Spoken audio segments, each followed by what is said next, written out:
Hey Matt, how you doing? Good, Ty. How are you? Good.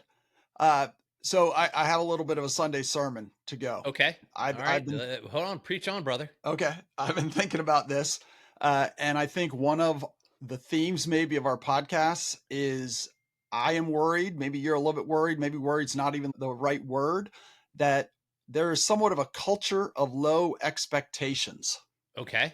So I think that some parents, many of our leaders, some of our teachers, some of our coaches have fallen into that culture of low expectations.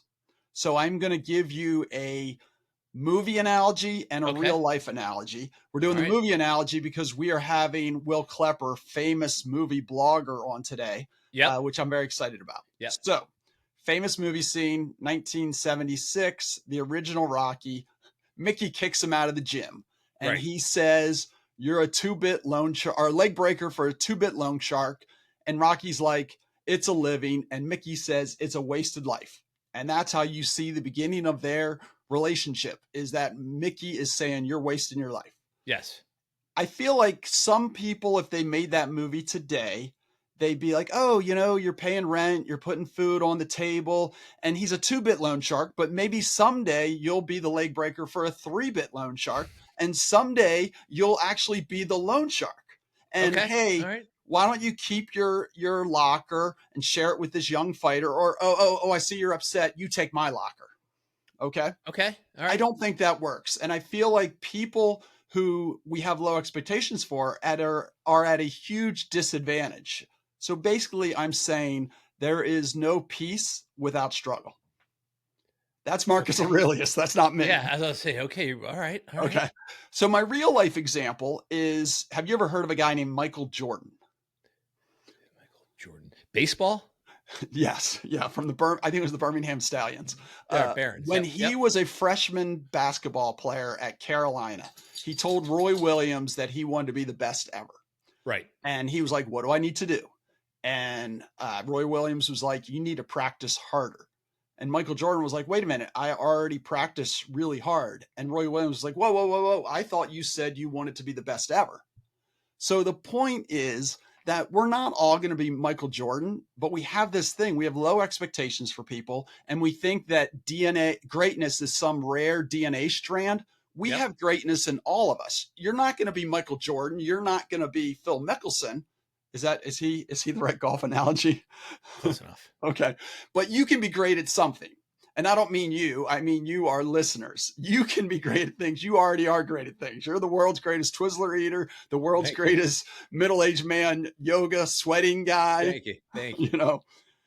So that's my sermon. And I think a perfect example, I don't want to get political here, but if you've seen the movie Hillbilly Elegy, let's Yes. forget about politics. But like, that guy had a horrible hand dealt with him, but he had one person in his life, his crazy grandmother, who had high expectations for him. Like, you just need that one person to be like, "Hey, you need to do better." So, Ty, you and I always are singing from the same hymnal, right? And Yes. and I enjoy when you take a very uh, serious subject and where it can be summed up in like 2 seconds or 2 minutes, and you take 10. Yes. That's one of your many skills. And I've talked about this, but I'm pro bullying for those same reasons, and I'm not ashamed of it. And again, this isn't for the kid, the weak little guy that, like myself, that gets sand kicked in his face. I'm talking about people that need that extra little kick to get them to reach their potentials or go for their potential. So yeah, I am pro bullying, and I'm pro Mickey kicking him out of the locker room. I'm pro Roy Williams saying, yeah, practice harder. Toughness. That's what we need more of. I think we should spend this week coming up with a kind of a tagline for pro bullying, like a bullying with love, a Yeah, bullying with kindness. Or like, yeah, it's not it's tough love. Can we call it tough love instead of bullying? yeah, yeah. I guess. I guess. So today's guest is Will Klepper. And there's a couple of reasons why I'm interested in having him on. First of all, he has a movie blog that he's been very dedicated to. Yep. And I love movies. You love movies. So I Yep. thought it would be fun to talk to him about it. But also, since he's left college, he's kind of done a little bit different thing of going out west. And I think that journey takes courage to be like, I'm doing Absolutely. something a little bit different. It's not for everybody, but I want to hear about kind of the backstory of how he decided to do it, plus some of the struggle when you first get there. And I'm pretty sure he didn't know anybody, he didn't have a job, and he just said, hey, I'm going to make this work. I'm excited as well. Here's a guy that's out there following his passions, right? The Yep. movie business has been his passion for day one. And yeah, you know what? I don't want to get too far down the path.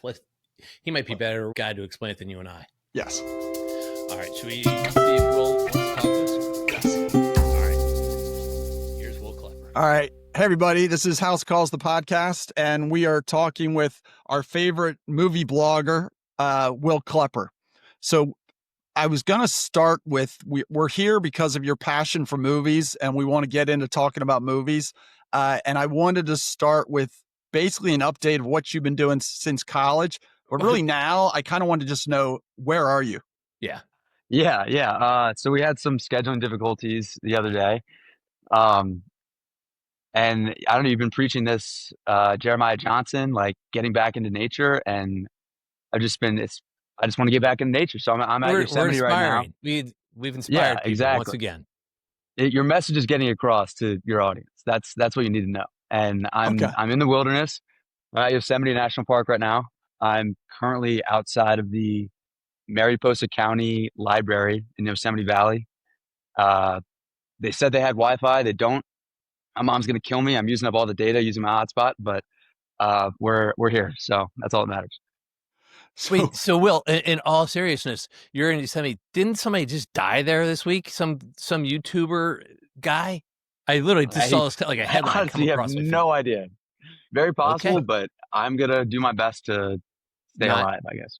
well. so So it not I'm was not. dead. Wait a second. Yeah. Wait, Ty, I thought it was a climber, a climber. Yeah, an up and coming top level climber. yeah. From like YouTube, but he's like YouTube famous from doing all Yeah. this stuff.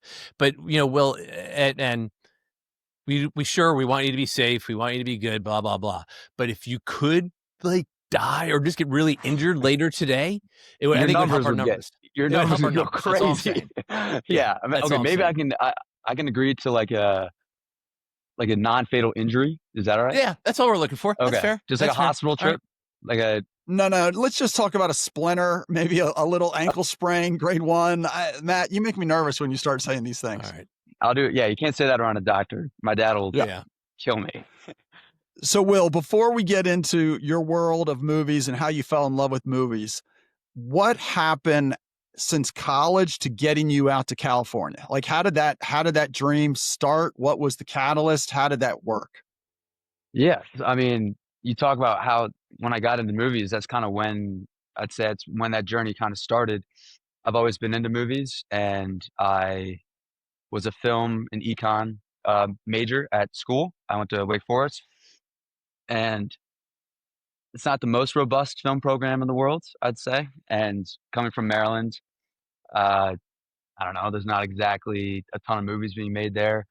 And I figured when I graduated, I figured the best course of action for me was to just take a flyer and drive out to Los Angeles and treat it like a gap year, really. I was like, all right, we'll go out there, give myself a year. If at the end of a year I hate it or I don't have a job or whatever, I'll always have family back home and I can come back east and figure something out there. But thankfully, it's been almost 13 months now, and it's worked out. And like, you went out there, did you have a place to stay? Did you know many people?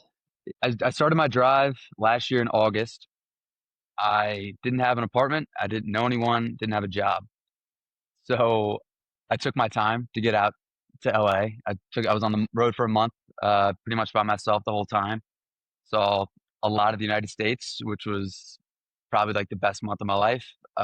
Would recommend doing a cross country road trip to anyone. You don't know anybody. You're just like, hey, I've got a degree from Wake Forest Yeah. from film and economics, and I'm like, so let me go to the Mecca. Let me head out to Los Angeles. Go back before then. Like, how did you know, or what made you think this is an avenue you wanted to explore? Yes, you've been into being into movies is one thing, but wanting to be a part of movies is bigger.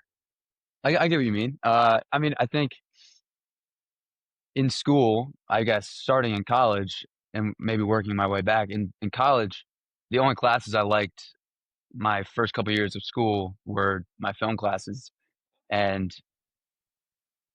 in high school, I was very interested in doing a film program at a college, like majoring in film, but I kinda got talked out of it, not by my parents, but just by I don't know, everyone's like asking me what you want to do, and I was always like, "I'd love to make movies," and the first word out of people's mouths was, "Oh, like, good luck," or "I hope you have a backup plan," or all that stuff, like and it kinda discouraged me from doing that, so I kinda put it in my back pocket, applied to normal schools, and talked to my parents about it. They're like, "Just be like an econ major and then, like, do all the other stuff on the side if you want," and I did that. We didn't have a film major at Wake at the time I started, and they actually made it a thing my sophomore year, so I was only the 2nd class to graduate with a film degree, Huh. but when they announced it my sophomore year, I remember exactly where I was.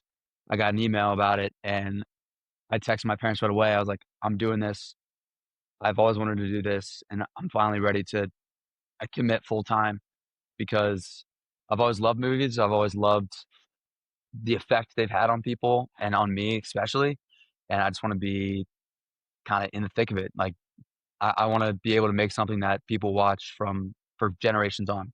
That's kinda my end goal, I guess. And I just did an intro, and basically we were talking about resiliency and people being pushed to their pushed to their max, finding their best abilities. And obviously, you are very early in your journey. The people that said no and said, "Ugh, what do you have your backup?" Did that motivate you in a way? Did that motivate you to want to do it even more? And would you have benefited from me bullying you, saying, "Get out there and do it. Don't be a wuss," and listen to Terry O'Donovan who says, "You got no chance, kid." I think it definitely looking back, it definitely has. I think in the moment, I believed them because I was 17 Sure. and didn't know any better, and I was a junior in high school, like, applying to colleges, and as much as, like, you wanna follow your dreams, at the same time, you gotta be, like, a little Yeah. realistic, you know? Sure. And but now since I've been out here and I am working now, thankfully, but even before I was working, like, the the journey to get a job, like, all those thoughts in my head did motivate me because I was like, I don't my biggest concern and I set really high expectations for myself, so I think I don't wanna fail, and I don't wanna, like I didn't wanna come back with my tail between my Right. legs, come back home, like, like, that song, "It Never Rains in Southern California," about the guy who's like, "It never rains in Southern California, but it rains, it pours," like, "Don't tell them that I failed out there," like, "Tell them that I made it." I didn't want that to be me, so I was like, if I'm gonna do anything, I'm gonna give it my all, give it 100%, and find a way to succeed somehow, I guess. So, Will, I got a couple comments, but the reason I chuckled is because our whole intro is about raising our expectations, having high expectations. And I personally, I know some people would be like, if you're going for something, you got to go all in. I love having backup plans. Sure. I think there's no reason why you shouldn't have your plan, jump all in, but have a backup plan. But my comment about the gap year, I took a gap year and basically, I had already gotten into medical school, so it was a little bit different. But I went to be a chairlift operator in Vail, Colorado. And I'll never forget the guy who was, I guess he was the owner of Vail at the time. I think it was Gillette company owned Vail, and it was Gillette who said it. He stood in front of all the Vail employees and he was like, "You guys have courage, even like lift operators. It's like we could have just been doing our gap year on like the equivalent of Round Top or the local water slide, but we went all the way out to Vail to do our gap year. And I do think there's something adventurous that says something about your character, but also something that I would encourage everybody to do. Like if you don't know what you want to do, go do some adventure. Like that will clarify things for you. And that's one to grow on. Thanks, Dr. House. God. I agree with you fully. I think a big thing for me was kinda going out on my own and trying something by myself, essentially, like, just Yeah. getting away like, I love Sherwood, I love and I'll always wanna come back and be back, but I think a part of me was like, "I need to get out of here, at least for a little bit, and just try something on my own." So, um, I So So what is your job you're doing right now? Well, actually, hey, Ty, let's yeah, yeah, let's what got you to do the job? So, Ty, when people tell stories, they like to build. I mean, Will and I are Yeah, filmmakers, we exactly. understand Yes. this, but you wanna build, you don't Yeah, jump right to it. yeah. That's why you're the director and I'm the talent, I because know. sometimes I get ahead of myself. I know you do, buddy. Okay. Just take a deep breath, I'll All get you right. through it. So, okay, There you so go. I'll go back to my starting in LA. So, ground yourself, ground yourself. Okay. So, took a month on the road. I extended my trip because on the way over, I was trying to find a place. I was on Facebook Marketplace. I was on like all like I'm trying to think of the other sites I was on, but I was on all these sites trying to find a place to stay and couldn't find anything. So I extended my trip by like 10 days in the hope that by the time I got to LA, I'd have a place. That didn't work. I got to LA. I stayed in a hostel my first night there that I drive by all the time, and I'll never forget it.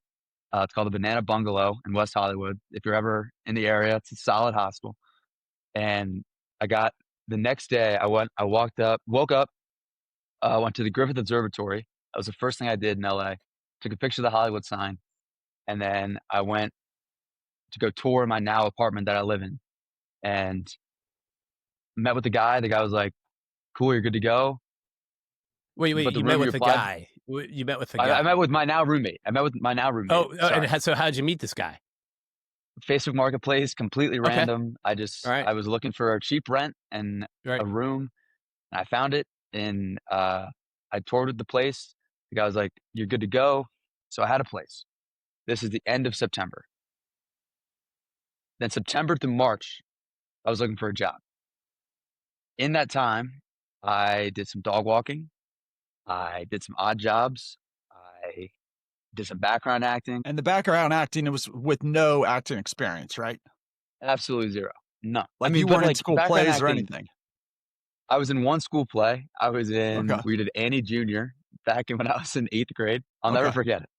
But the background acting, I mean, you guys can background act. You don't do anything. You're just Of you're course we just a could. body. Calm down. We're world famous Hey, Will, podcasters. F you, we're All right, stars, no, buddy. okay.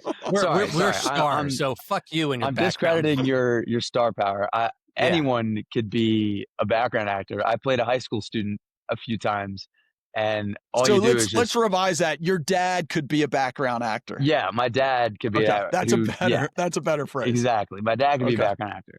And yeah, so I would just you go on set and I did it like 5 or 6 times. And you send in your pictures beforehand and they say yes or no. You have to make sure you're shaved because I was playing a high school student and you go to set and you go through makeup and you go through wardrobe and you get whatever they want you to wear. And then I'd say 95% of background acting is just sitting around. So you'd get to set at like 7 AM, and then you'd sit around, let's say you're there for 14 hours, you're you're sitting around for 12 of them, and then you're on set, like, sitting around on set, you're waiting for an hour, and then you're actually only doing things for maybe 20 minutes, but it's fun. I don't know, it was fun to be on set. It was free food, that was huge when you're not making money. When you drive out there, you got this film major. Are you going out there to be an actor, to be a director, No. to, be crew? I mean, what's the goal on your way out there? The goal on my way out there is really what I ended up doing, which is Okay, I work at a talent agency, I'm an assistant.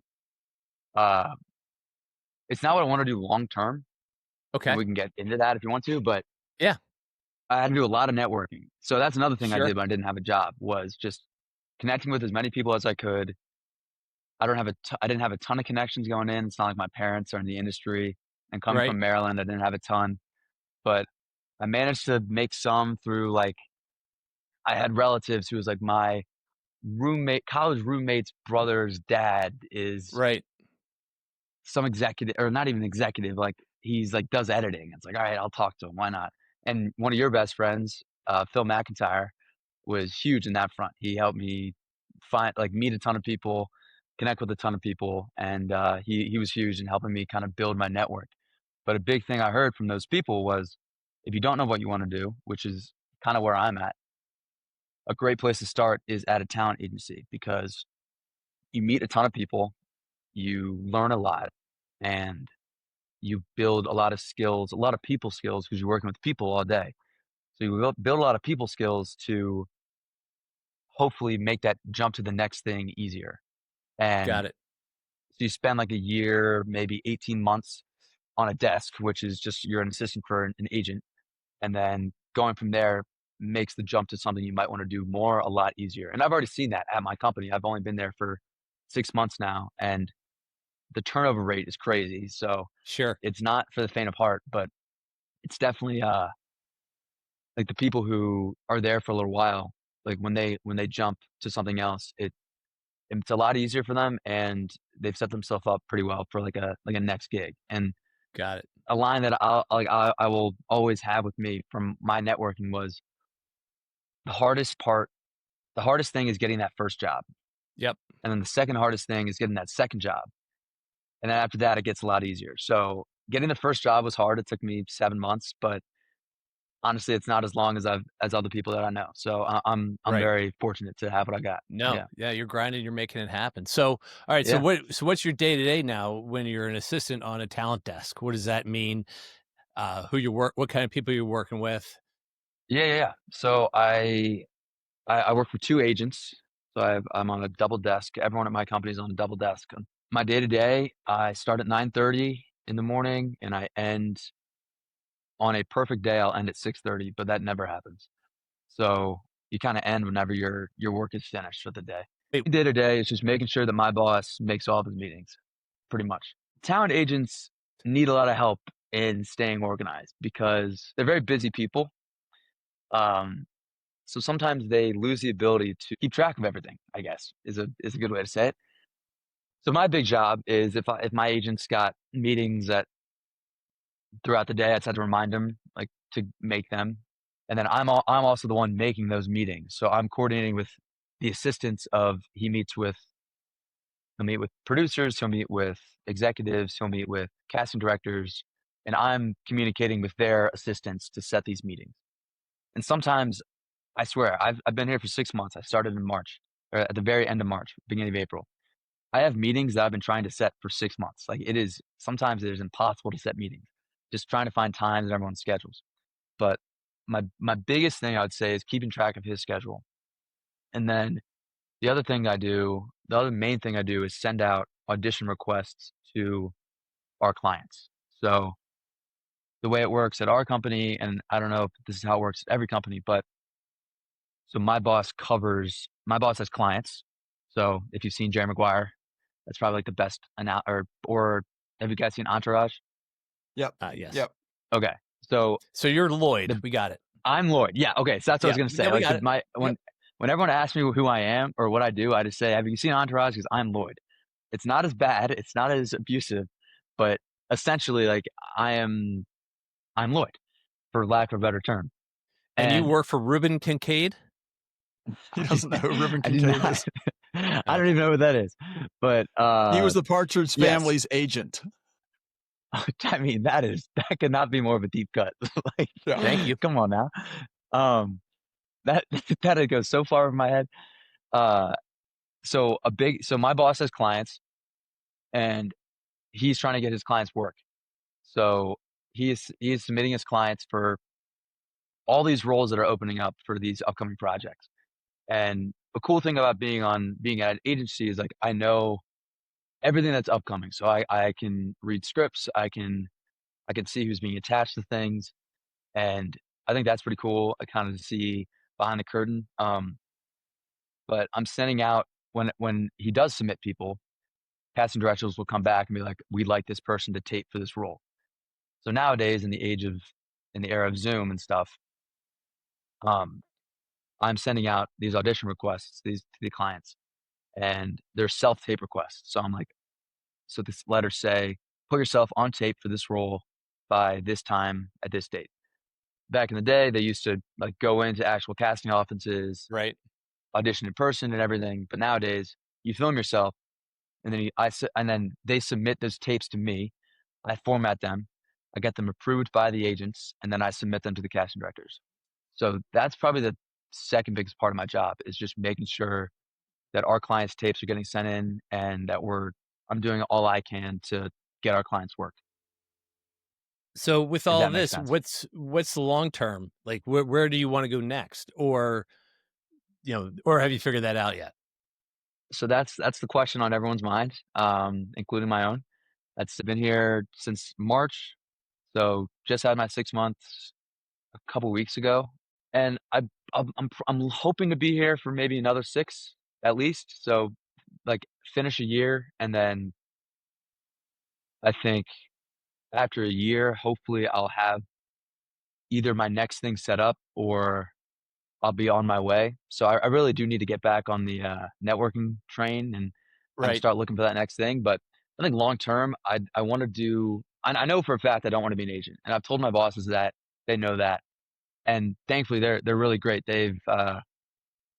Thankfully, I've done a good enough job where I've been on the desk for long enough, and they've told me multiple times that they're looking forward to helping me find my next thing, which is great, but Yep. what that next thing is, hopefully, is more on the creative side of things. I wanna be kind of involved in making things and actually, like, working on something as opposed to being kinda like a step detached from that. Right. Is that more like a producer kind of? I thought about producing, maybe, like, working in development, kind of seeing like, Right. trying to get things made. I mean, we could I don't wanna get into the state of the industry right now, but things are not as good as they could be. I'm home solo right now trying to keep 3 Yeah. dogs from barking, Well, and can I'm someone help you babysitting with your dog. hat? Yeah, I'm Can we good. get your hat fixed? There we go. Okay. And rolling. Seem to be in the grind phase. So, like, Yeah, you definitely in the obviously grind love phase. movies. We wanna discuss your Yeah, movie blog because you've put a ton of effort into your movie blog, but it's not like you arrive in Hollywood and all of a sudden the dream is immediately there and you're creating and you're doing all these things. It's like you're in the grind phase, and I think that's what yeah. sometimes people don't realize. You have to grind. Yeah, and I think and I don't know, I might come off sounding like some pretentious old person here. Not We're talking about you right guys, here, but, like, dude.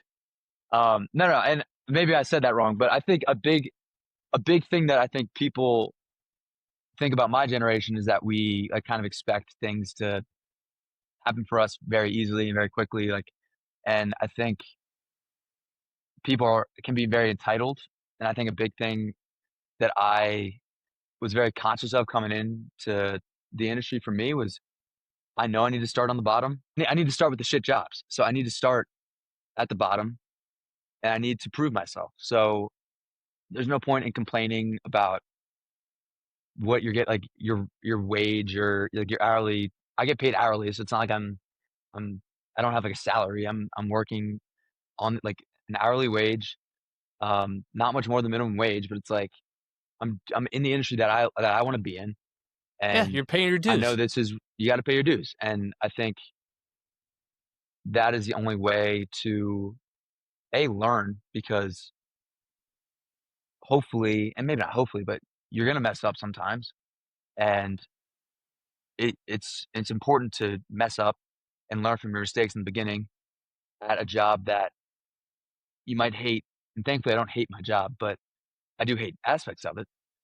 But it's time consuming, and I think everyone who has had a shit job, like sometimes those can be your favorite jobs at the end of the day because you learned the most there, and Right. you learned the most about yourself there, and you learned what it takes to get to that next best thing. So I'm And that you can kinda in that do mindset hard right now. things. Yeah, Yeah.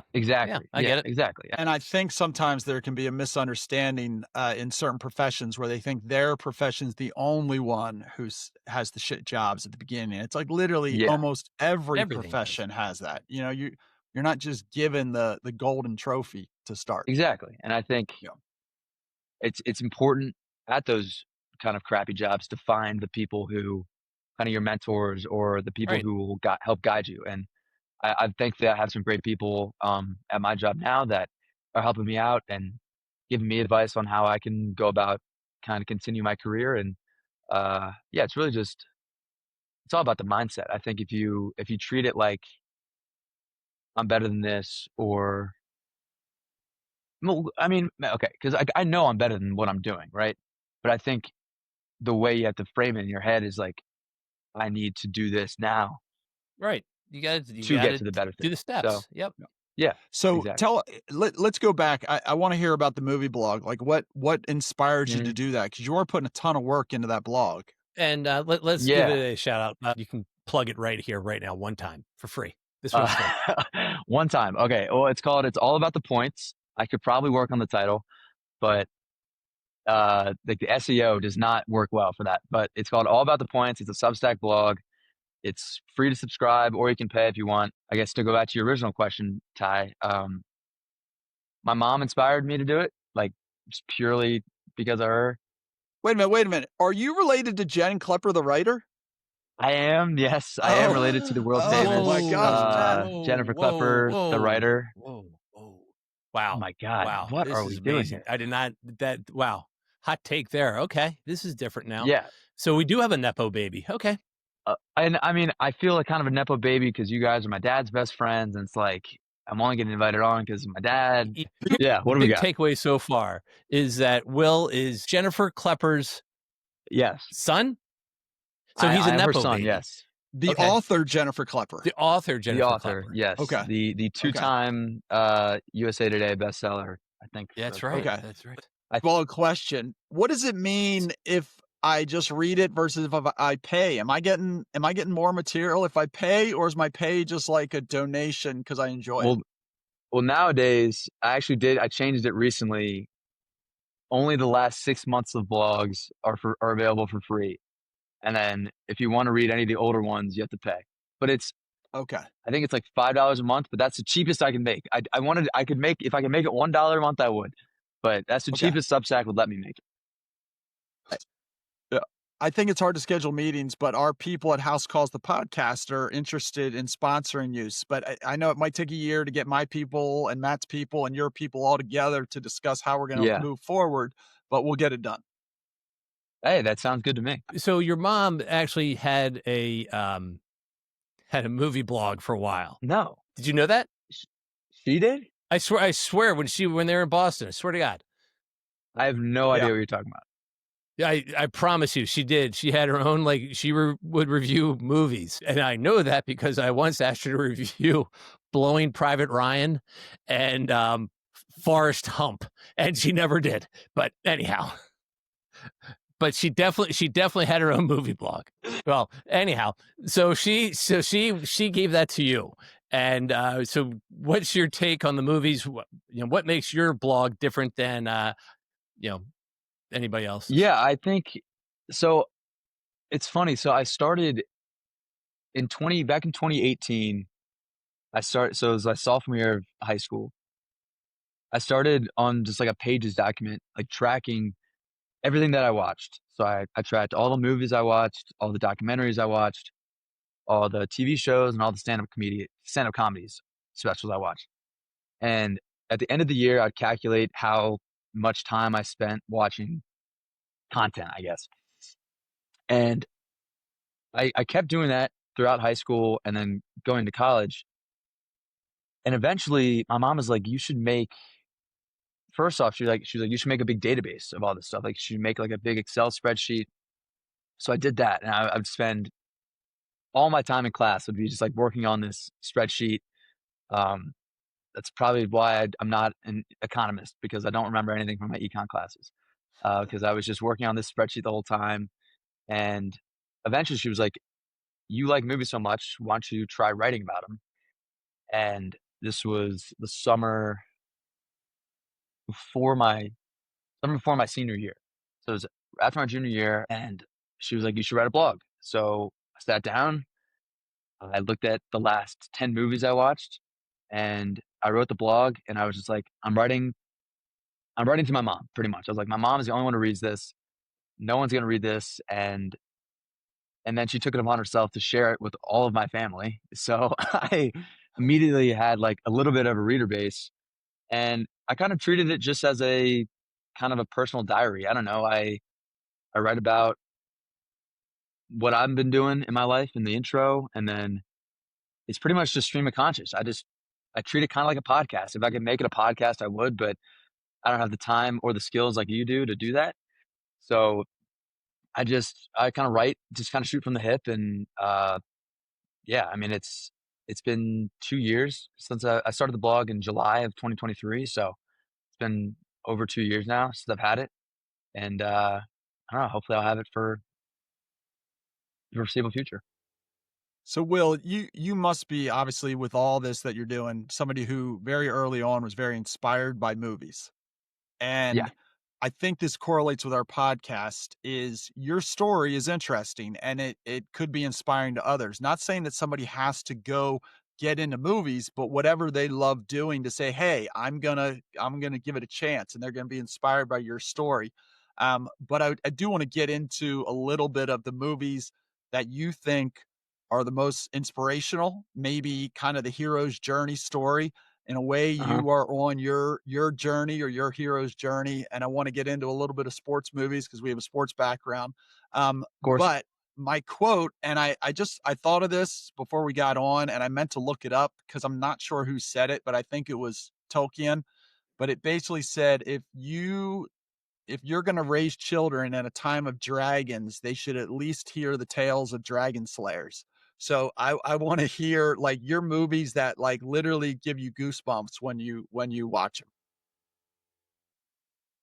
Okay, so I tried to make kind of a little cheat sheet for myself. And I'm gonna consult my notes here.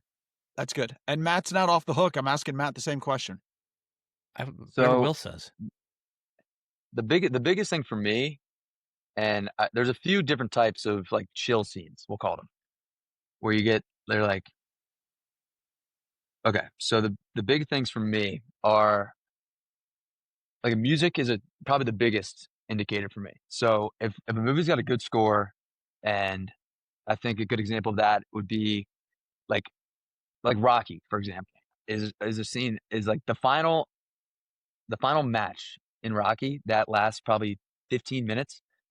The amount of times I'll just go back and watch that, and I get chills every time. Like I frankly start tearing up like every time at the end, just because like the music's so great, and the music combined with what's happening on screen is so like the match of that is like it's just pure, I don't know, like And you're ecstasy to talking me. about the And I 14th round, the 15th round, and the yeah, Yo Adrian. exactly. Yeah. Okay. Like that is even like all the build up. And that's another thing. So that's music is a big thing. Build up for me is like you're just like build up, build up, build up, build up, and then that big payoff. And then it's like you just like fall. And it's like the best feeling ever because you're like you're tied up in like a knot the whole time. And then you get like that release of just and then you just like fall and you're like you're I don't know. Yeah, I get chills all the time. So it's music. Yeah. Anytime you realize something or the main character realizes something for the first time. So when you see something on screen and someone has like discovered something, or those are like kind of like the freaky chills as opposed to like the inspirational chills. Um, and then in sports movies, like I said, it's music What would be an combined with example of that? The one you just said. What would be an example of the one you just said? uh. So I think Back to the one of Future, those. like Michael. Oh, sorry. The first one that comes to mind for me is like I don't want to ruin any movies here, but um, I'll say Silence of the Lambs. If you're Silence of saying the like The Lambs. Sixth Sense, it came out 30 years ago. No, no, no, no. Silence of the Lambs, when Clarice first gets to um the serial killer's house, and they kind of do a bait and switch, and when you realize that, it's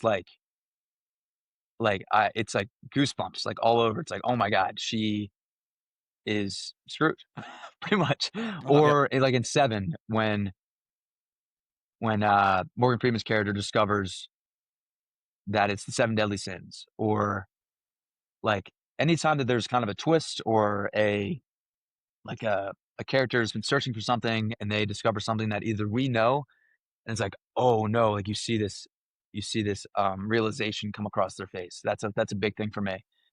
And Okay. then in sports movies, like I said, it's music combined with the suspense. So like a game winning shot, you think Hoosiers, you think Miracle, you think um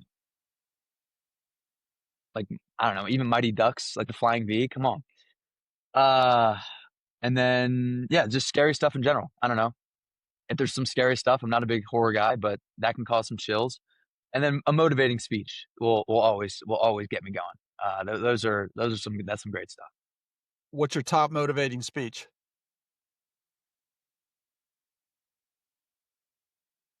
Man, that's a tough one. The first one that comes to mind immediately is, and I've seen it on your page, is the Herb Brooks speech from Miracle. I think that's an all timer. They show that at every single sports game. It's hard to beat that one. Um, You I know, think go.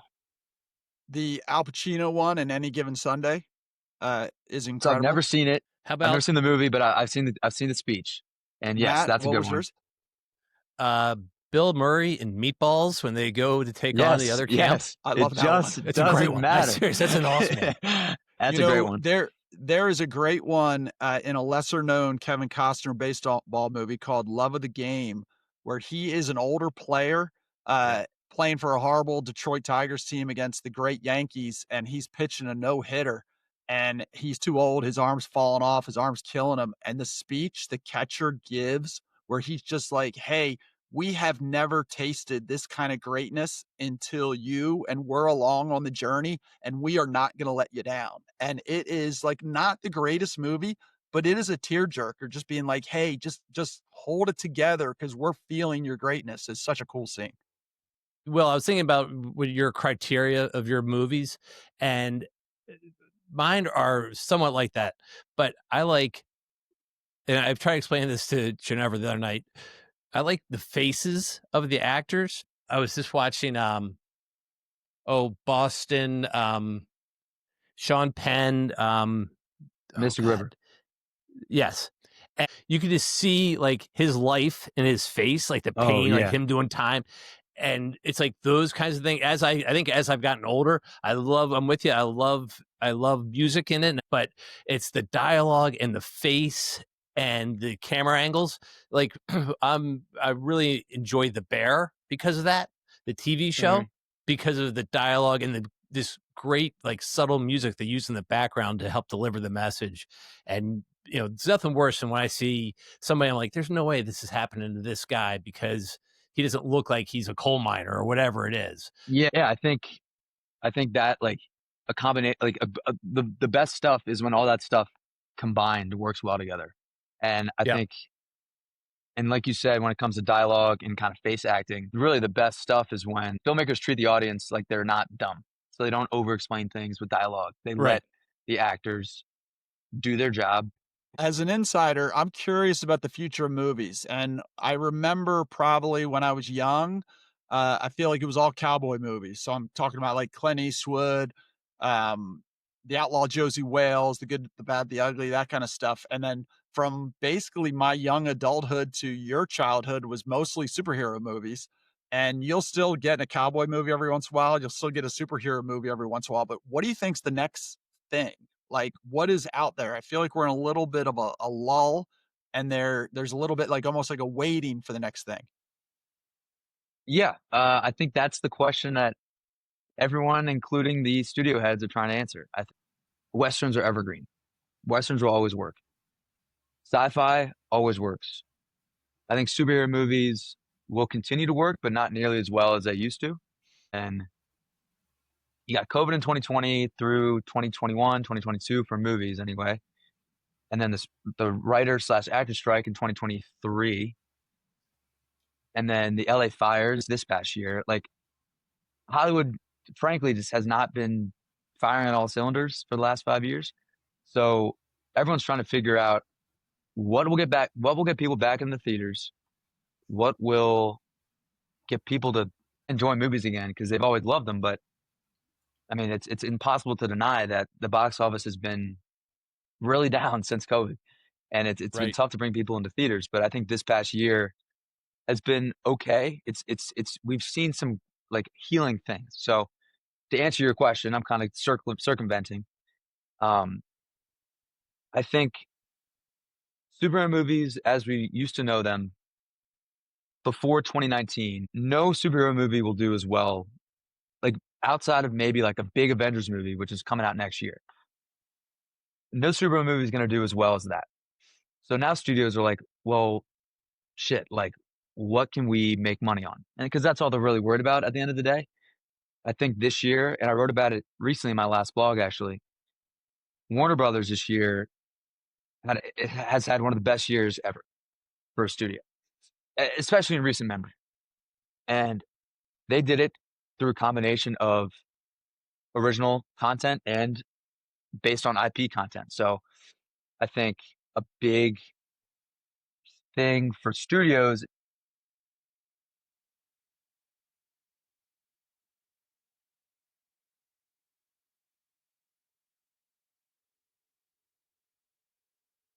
Right. Or TV series, this remakes. Exactly, and I think that's always gonna like, that's not always gonna work. I think that has more of a potential to work than maybe an original thing just to bring people into theaters because they're like, "Oh, I remember." For example, like, a recent one I just saw was Spinal Tap 2, which I actually thought was pretty fun. But Spinal Tap is a 40-year-old movie. They're like, "Oh, I remember Spinal Tap." Like, I'll go to the theaters and see Right. a a legacy sequel 40 years on, but I won't go see an original movie that's coming out the same weekend, you know? My hope is that there'll be a combination of original content and a combination of IP content that will like, the IP content will hopefully finance the original content and will also help filmmakers create new, original, fun films that bring people to the theaters. This original content is what people want, and people, I think, are coming Right. around to the fact that they don't wanna be seeing all these remakes and sequels. I mentioned this to you in a text message, but I think you're familiar with Joseph Campbell and the hero's journey. And the hero's journey is in movies. I mean, it's basically a Luke Skywalker, Harry Potter, it's Batman, it's any hero Ns basically. Yep, Yeah, it was it was of in course, books before Rocky. it was in movies, it was in Yeah, oral tradition before it was in books, but basically, that tale is timeless.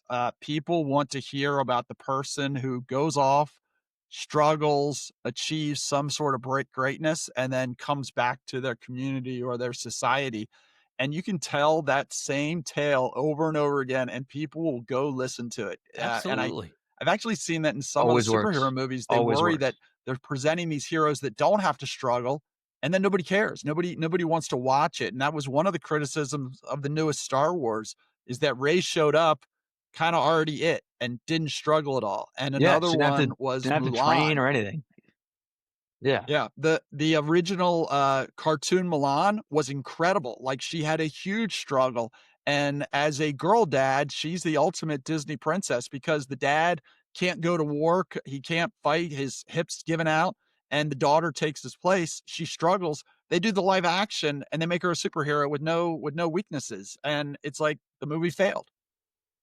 and then that'll Can we get into what I think is the most misunderstood movie of mine and Matt's generation, and we'll get Will's comments on it? Go. It's a Disney movie. We're going Lion King.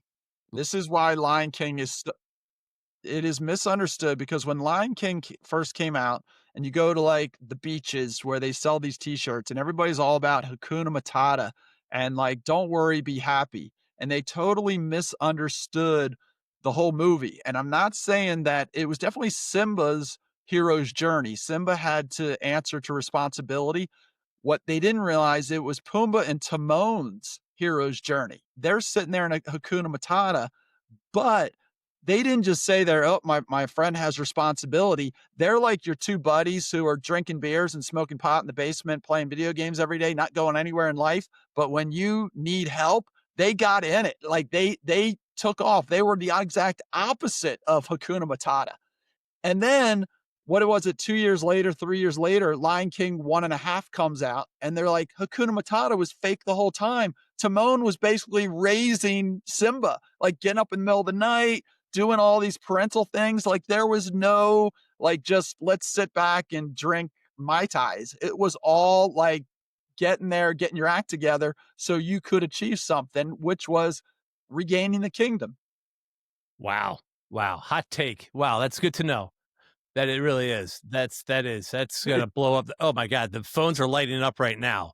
So, The Will, phones are while lighting up. Matt is spending so much time surgically dicing and editing these podcasts, I'm just sitting there thinking. Yep. And you know what? It takes two of us, right? It takes a two. village. Wow. But it doesn't take a village. It takes two of us. Just two of us. Yes. Well, we could be a village. And maybe a pat on the back every once in a while. Yeah. It takes two to make everything all right. It also makes it out of sight. Will, back to nature for you, my friend. Thank you very much for doing this. This has been great. Good luck on your journey. We're going to be checking back with you. And my final question is, who's going to play Ty and I in the movie? Who do you think?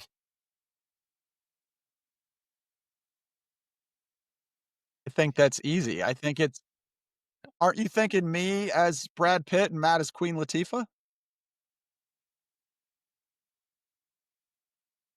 That's pretty close. So my final question is, Will, what is your all-time favorite go-to movie? Like, what's that movie you've seen hundreds of times?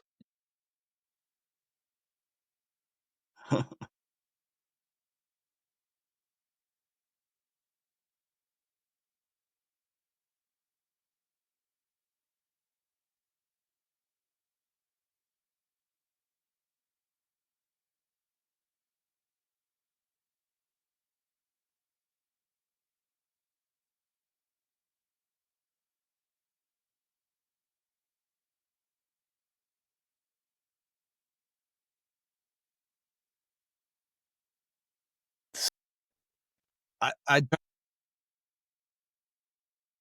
Matt, what is your go-to all the time movie?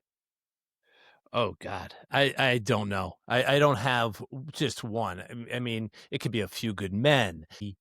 Yeah, it's an impossible question. What is your go-to scene in A Few Good Men? You can't handle the truth. Yeah. Yeah. You want me on that wall, you need me on the wall. We could do a whole podcast on that. Yeah, totally. What? Yeah. Oh, well, mine is obviously the 14th round of Rocky, but even more recently, I've been thinking about the scene where he tells Adrian that he can't win, and then he pivots quickly to his new goal and says, I'm not as good as this guy, I'm not as strong as him, I'm not as smart as him, I'm not as experienced as him, and I just want to survive, and then I won't be just another bum from the neighborhood. So, like, you going out to California and trying to make it in the movie industry is because you don't want to be just another bum from the neighborhood without putting your foot down and giving it a try. boom, Boom. boom. So this was super fun. We are definitely having Will back on again without Wi-Fi problems, without my dogs jumping in my lap, all that stuff. Yeah. All good. Yeah. All good. Well, It's enjoy great. your time out there. Be safe, and we'll talk to you soon.